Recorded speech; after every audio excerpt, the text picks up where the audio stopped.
दोस्तों, plastic anaemia को लेकर के लोगों में जागरूकता की कमी है। कई लोग इसको जब पुकारते हैं तो प्लास्टिक एनीमिया कह के पुकारते हैं, जबकि इसका असली नाम अप्लास्टिक एनीमिया है।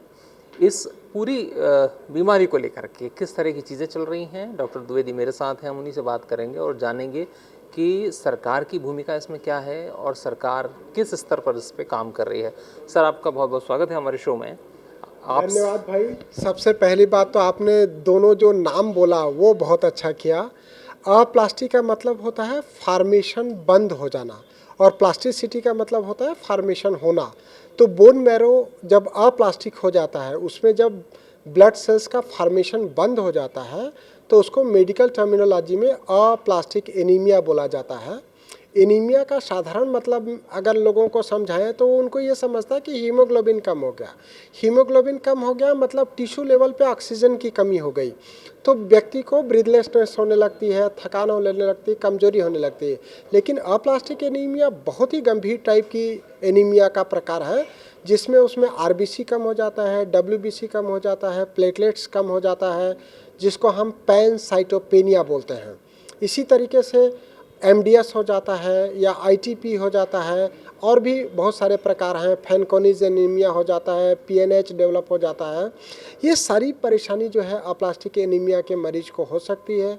अप्लास्टिक एनीमिया हो जाने पर उसको हर थोड़े थोड़े अंतराल में ब्लड चढ़ाना पड़ता है, प्लेटलेट्स लगाना पड़ता है, जिसमें बहुत सारा खर्चा होता है।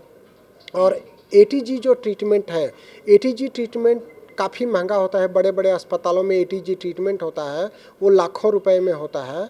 और अगर इन सब से भी मरीज़ ठीक नहीं होता है तो वो बोन मैरो ट्रांसप्लांट की सलाह दे देते हैं डॉक्टर लोग। और बोन मैरो ट्रांसप्लांट का जो हमारे भारत में लगभग खर्च है वो 20 लाख से 50 लाख रुपए एक व्यक्ति को आता है। हर व्यक्ति इतना इलाज पे अफोर्ड नहीं कर सकता है। उसके लिए मैं काफ़ी सालों से प्रयासरत था। मैंने मध्य प्रदेश शासन को लेटर लिखा, उत्तर प्रदेश शासन को लेटर लिखा, गुजरात को लेटर लिखा।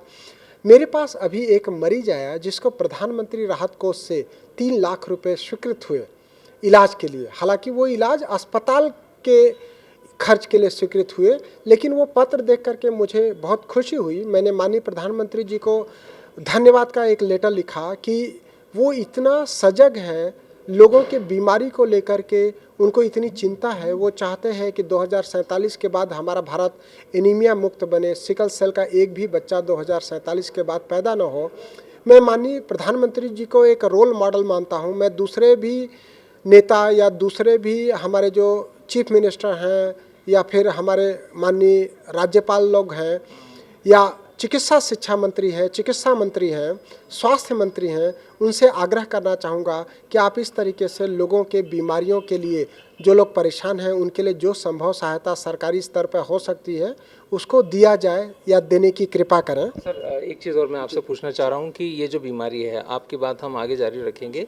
एक प्रश्न बड़ा ये है, लोग ये जानना चाह रहे हैं कि ये जो बीमारी है इसके लक्षण क्या होते हैं। ये कई बार पता ही नहीं चलती है लोगों को, तो क्या ऐसे लक्षण हैं जिनसे इस बीमारी के बारे में उन्हें पता चल सकता है? बहुत ही अच्छा सवाल है। जैसे लोगों को बीमारी के नाम के बारे में पता नहीं है, वैसे ही लक्षणों के बारे में भी पता नहीं है। लक्षण बहुत साधारण से हैं। आपको अगर वही काम करते करते अचानक से थकान लगने लगी, कमज़ोरी लगने लगी, तो ये एनीमिया के लक्षण हो सकते हैं। लेकिन अगर आपको कमजोरी लगने के साथ में पेशाब में ब्लड आ गया, नाक से खून आ गया, गम से ब्लीडिंग होने लग गई, तो वो अप्लास्टिक एनीमिया जैसी गंभीर बीमारी हो सकती है। वहीं जो हमारी महिलाएं हैं, बहनें हैं, उनको अगर मेंसेस बहुत लंबा चल गया, पीरियड जो है उनका जो ब्लीडिंग 3 से 5 दिन होने वाला होता है नॉर्मल तरीके से, वो अगर 15 दिन, महीने भर, 1.5 महीने तक ब्लीडिंग कंटिन्यू रहा तो वो अप्लास्टिक एनीमिया का लक्षण हो सकता है, स्ट्रांग लक्षण हो सकता है। वहीं अगर सीढ़ी चढ़ते हुए थकान लग रही है, दम भर रहा है, पैल्पिटेशन हो रहा है, तो ये सभी भी अप्लास्टिक एनीमिया के लक्षण हैं। इसके अलावा स्किन पे अगर ब्लूइश स्पॉट्स आ जाते हैं, जिसको पर्पीरिक स्पॉट्स बोलते हैं, अगर इस तरीके के पर्पीरिक स्पॉट्स आ रहे हैं बच्चे के ऊपर या किसी के स्किन के ऊपर, तो वो अप्लास्टिक एनीमिया का एकदम स्ट्रांग लक्षण है। इसको इग्नोर नहीं किया जाना चाहिए। पड़ोसी एकदम नज़दीकी डॉक्टर को दिखाना चाहिए और तुरंत ही सीबीसी कराना चाहिए। सीबीसी कराने से हमको प्रारंभिक तौर पर ब्लड के सेल्स के बारे में पता चल जाता है और हीमोग्लोबिन के बारे में पता चल जाता है। सर, बोन मैरो ट्रांसप्लांट जो होता है, कई बार डोनर नहीं मिलते हैं उसके लिए, क्या इसका समाधान क्या है? बोन मैरो ट्रांसप्लांट बड़ा कठिन है। हमारे देश में बहुत बड़े बड़े अस्पतालों और बड़े बड़े शहरों में ही ये संभव हो पाता है। छोटे शहरों और छोटे अस्पताल में तो बोन मैरो ट्रांसप्लांट हो ही नहीं रहा है। बोन मैरो ट्रांसप्लांट में क्या है कि उनका जीन मैचिंग होता है, जब तक वो प्रॉपर मैचिंग नहीं रहेगा 100% तब तक किया नहीं जाता है। उसके लिए उसका भाई होना चाहिए, माँ होना चाहिए, पिता होना चाहिए, बहन होना चाहिए। जो नज़दीकी क्लोज रिलेशन में है केवल उन्हीं का बोन मैरो मैच किया जाता है, जो इतना आसानी से उपलब्ध नहीं हो पाता है। बोन मैरो खर्चीला तो है ही है, लेकिन उसका जो ट्रांसप्लांट होता है, कई बार लोग बोन मैरो ट्रांसप्लांट के बाद भी जब ठीक नहीं होते हैं तब हमारे पास आते हैं, और एटीजी से नहीं ठीक होने वालों की संख्या तो बहुत ज़्यादा है, वो लोग हमारे पास आते हैं। और होम्योपैथी इलाज से जब बोन मैरो ट्रांसप्लांट नहीं करा पाते या एटीजी इलाज के बाद नहीं ठीक हो पाते हैं, तब भी जब वो होम्योपैथी इलाज लेते हैं तो पूरी तरह से स्वस्थ हो जाते हैं। और ऐसे कई मरीज हैं जो उनका इलाज बंद होने के बाद भी आज कोई परेशानी नहीं है, किसी भी प्रकार का दवाई नहीं खा रहे हैं और कंटिन्यू हमारे कांटेक्ट में है। सर, कैंसर, हार्ट और किडनी जैसी बीमारियां जो हैं ये लिस्टेड हैं जी, लेकिन अब इसको लेकर के क्या अभी स्थिति और क्या मांग है? अब प्रधानमंत्री कार्यालय से इसके लिए राशि स्वीकृत हो गई तो मतलब ये भी बीमारी लिस्टेड हो चुकी है। अगर पीएमओ ने लिस्टेड किया है तो सभी स्टेट गवर्नमेंट ने भी अप्लास्टिक एनीमिया के मरीजों को जो राशि देते हैं, राहत राशि देते हैं, वो देना चाहिए। जिस तरीके से किडनी की बीमारी, हार्ट की बीमारी या कैंसर की बीमारी के लिए स्टेट गवर्नमेंट पैसे देती है मरीजों को, उसी तरीके से अप्लास्टिक एनीमिया से पीड़ित मरीजों के लिए भी स्टेट गवर्नमेंट ने राशि देना ही चाहिए।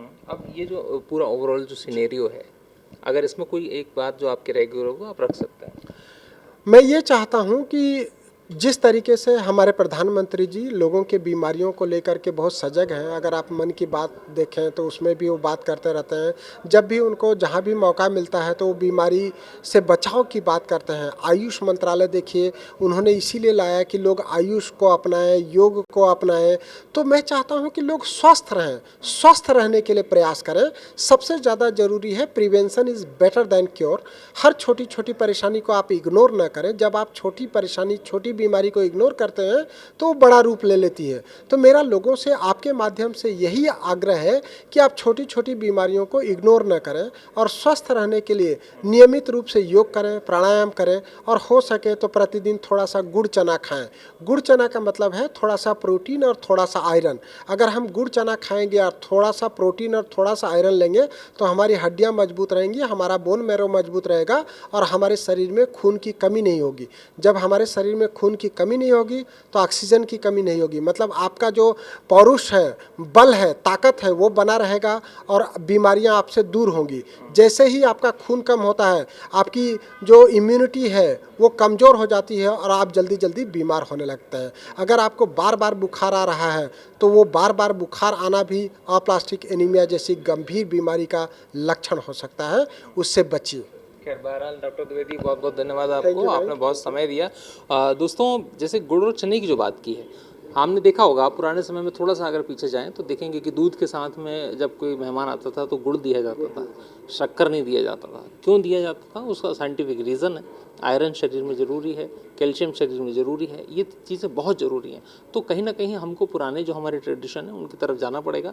जहाँ तक बात प्लास्टिक एनीमिया की है तो अब पीएम रिलीफ फंड जो है उससे पैसा मिलने लग जाएगा लोगों को, तो एक कहीं ना कहीं राहत जो है वो मिलने लगेगी। और डॉक्टर द्विवेदी जैसे लोग जो हैं अगर लगातार ऐसे इन केस में लगे हुए हैं लोगों को मदद दिलाने, तो मुझे लगता है आने वाले समय में और भी बहुत सारे लोग जो हैं वो उनको फ़ायदा होने वाला है और उनको जो है उनका जो हित है वो कहीं ना कहीं सध जाएगा। कैमरा पर्सन धीरज के साथ उमेश भारद्वाज, सूर्योदय टीवी, इंदौर।